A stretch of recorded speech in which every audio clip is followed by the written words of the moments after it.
Usually I'm exhausted. Coach Johnson. Well, first thing, I remember 8th grade, pudgy Jeremy Johnson, Yeah. right? Yep. So I remember he always used to wrestle my Riverside guy, and he used to horse, Oh, yeah. right? Stoke 'em. Dude, he used to smash. Yep. And then I watched the tables turn very, very slowly, but it happened over the years, right? Yep. And then eventually, listen, the Jeremy Johnson story is probably the greatest story. Maybe it's like the greatest thing about wrestling, right? Yeah. You were like kind of a weak, pudgy kid in middle Yep. school, and then you just kept working, and you kept working, and you kept working. And by your senior year, you win the state title Yep. in Division I Ohio, Yep. right? Heavy. All right. I shared a trivia fact last night, all right? For the 7th and 8th place match at the NCAA tournament, you beat a freshman, Nick Wisdowski from Binghamton, Yep. correct? Yes, I did. It's a real thing, right? It is true. I told Steve and Josh from Barbarian, I was like, yeah, he beat Wiz for 7th and 8th. And they're like, no, he didn't. Well, they're like, are you serious? I go, yeah. Yep. Then I missed your workout and I was super sad. But okay, what'd you show in the workout yesterday? I did a lot of underhook stuff, so all offensive attacks off of underhooks.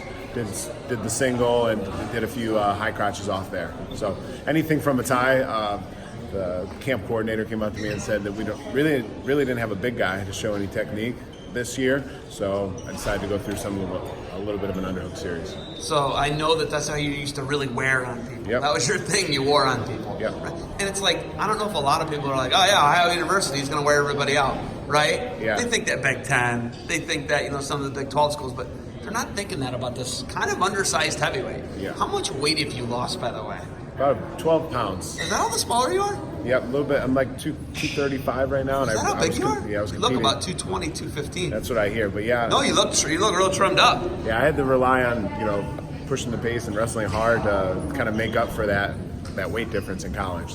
You did a pretty good job. And then, Yeah. I don't know, probably the few times that you would wrestle Joe Greenlee, you'd get real tired doing that, is my guess. Because Yeah, moving a 350-pound guy around. Yeah, he was tired, but not as tired as he was.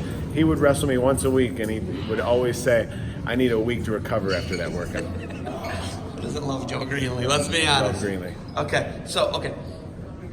Now you're a coach. Now you're an adult. Now you're a teacher. You're a married guy. You're a guy who's probably in the midst of, in a couple years here, starting a family. There's a lot going on in Jeremy Johnson's life, right? You're traveling, you're doing this, you're doing that, right? So how crazy is being this competitor who wears everybody out, two-time All-American, state champ in Ohio, Fargo champ, weren't you? Yep. Right? You won all this stuff. Now you're a coach and you're helpless in the corner. What's it like? It's harder being a coach, to be honest, but you still have that competitive edge. You still have that competitive mindset, just in a different sense. So I still am able to tap into being a competitor, just in a coaching format. And to be honest, I like it a little bit better because I'm able to impact kids a little bit more. But I dislike it because I have less control out on the mat. So it's a fun job, and I'm really appreciative to be a part of development at the high school, middle school, and all that level. Okay, so what I see in Northeast Ohio is right now, like, we had some coaches get out of wrestling, right? Like, I'll use DJ Vani at Solon, right? He's done, right? And there's a couple others who retired, and it was like this perfect storm, and Northeast Ohio kind of dropped off a little bit. Then they get a guy like you who comes back in the area. Obviously, you got Eric Burnett, you got St. Ed's, you got other teams, right? Milkovich is still at Maple Heights, and Yeah. there's still teams, right? But like when they inject someone like you into Northeast Ohio, right? And that's where you came from, and it's always been tough there. What do you guys got to do to get Northeast Ohio back to where it was? I think what Northeast Ohio does great is kids always come back. So, for instance, I came back. Ty Mitch is back. There's people that come back and want to give back to the program. There's Johnny is always up in Cleveland doing something. So us younger guys are coming back and giving back to, high school, middle school kids, just like the Eric Burnett's, the Milkoviches, all the other names that you mentioned. So what we need to keep doing is just keep getting everybody back home to help and give back to Northeast Ohio. Probably the biggest name who's like the lowest, like a guy who's modest and doesn't take any credit, Todd Haverty. Yeah. Your high school coach is like probably the catalyst of those, like, that guy's amazing, right? Yeah. Think about the hours he puts in. Think about So many hours.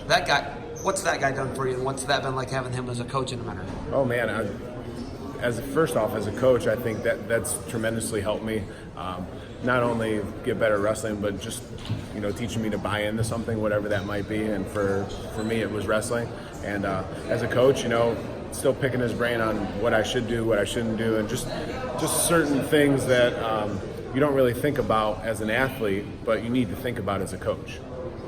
Avon Eagles here at Iron Sharpens Iron, right? Yep. You're west side of Cleveland. It's like you guys are in between Avon Lake and West Pride Bay and Westlake, right? It's right. Those are the schools that surround you, right? Mm-hmm. So then Elyria, so you got some schools around in St. Ed's is right St. there, Ed's, right? yep.